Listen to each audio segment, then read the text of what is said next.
Television देख रहे सी, वो अपनियां सुखा मंग रहे सी। और वो दिन 27 तरीक नू जदों आपां ने बार्डर ते आ घेरिया दिल्ली नू, उदों सारी दुनिया दे विच फतेह बुलाई गई सी किसान अंदोलन दी।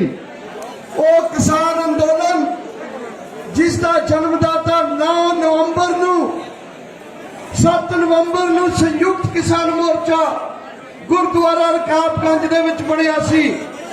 उस संयुक्त किसान मोर्चे की अगवाई दे विच पूरे 12 महीने अज पूरे हो गए ने। 12 महीनों के अंदर जो किया आपां सारियां ने, जिहदे लई तुसीं सब तो वध वधाई दे पात्र हो कि दुनिया दे विच जाने जांदे हिटलर, दुनिया दे विच जाने जांदे फासिस्ट, उस सरकार नूं जिहड़ी सरकार ने कदे भी